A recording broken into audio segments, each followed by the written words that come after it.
Okay, now I've got my spiral where it's covering the majority of the top of the stone. I think that's as big as I want it. Now this is personal preference. You can make this spiral as large or as small as you want.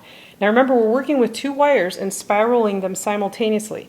So this one on the left, I'm going to leave that for a minute because it's exactly where I want it. I want the other wire to end up in the exact opposite location. So this is up and to the left. I'm going to put my thumb back on here and bring this other wire down and to the right. Okay, and then I'm going to make sure these are tight so we don't have any gaps. So you want what looks like this. Now we're going to cut some of this excess off up here because we've got a lot of extra wire. Again, save your wire because you can make spirals and earrings with this, and we have an earring video. So let's cut it down to about 4 or 5 inches. We'll do both sides here.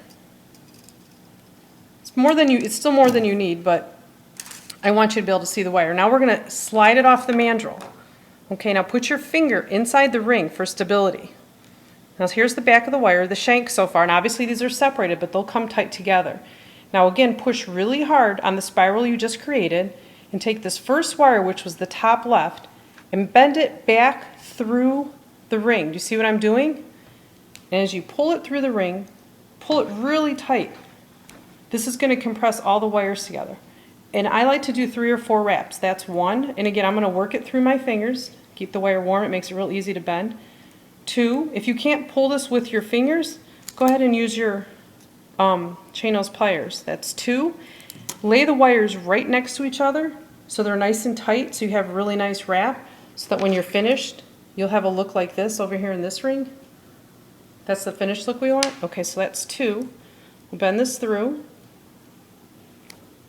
Oops. And you want to make these line up. And I'll show you what you can do. If you're off a little bit, you can actually take your pliers and squeeze them together. That's 3. We're going to go through one more time. And then we'll repeat this on the other side. Okay, that's 4. Now when you cut this, I like to have my wire, this is round wire, I like to have it end on top. If it ends underneath, it's going to be a little sharp under there.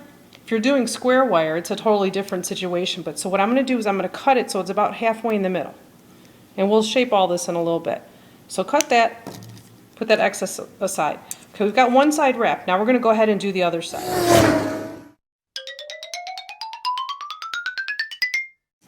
Okay, now this is a little off. We'll straighten all this. Don't worry about it. If your bead is crooked, just give it a little straightening. Now see the wires on the back? They're all messed up. It's okay. What you're going to do now is you're going to slide your ring back on the mandrel. Now this time I'm upside down. Before I had the ring like this. What I'm going to do now is make sure that this bead kind of sits in that groove. And I'm going to push this down on the ring mandrel as far as I can. Now if you had a rough day at work, this is where the fun comes in. You're going to take your rubber mallet. I like to use this side.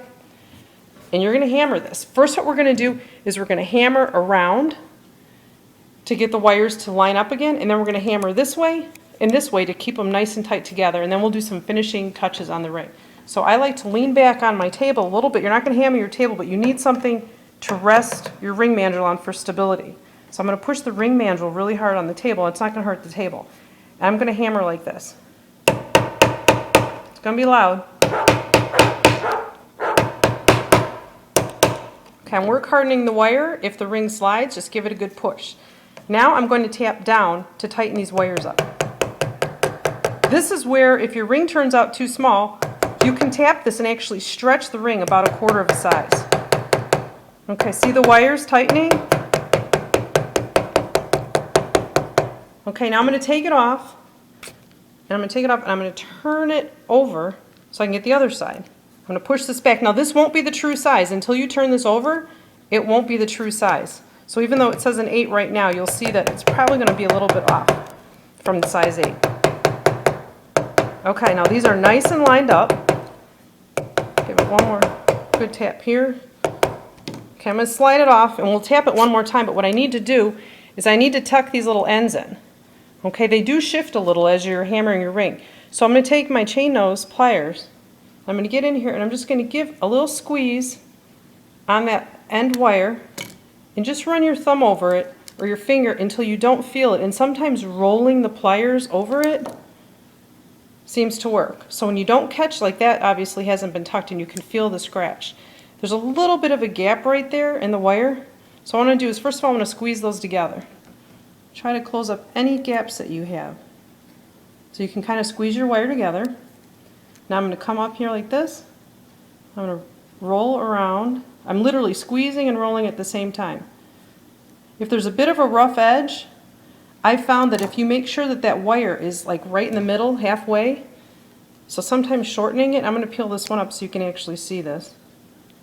I'm going to cut it just a little bit shorter. And always remember, cover the wire when you cut it so it doesn't go flying. Okay, now I'm going to roll it again. Alright, so we're just going to roll it around. I know you can't tell if this is sharp or not, but I'm going to do it until it's smooth. Okay, now sometimes when you do that, look what happens over here. It made all my wires separate a little bit. So I'm going to put it back on the mandrel, and we'll tap it one more time. And this will be the finishing touches for this, and then we'll see what size we ended up with. Okay, so we're going to put these back in alignment. Do both sides, because I see a little bit of a gap still.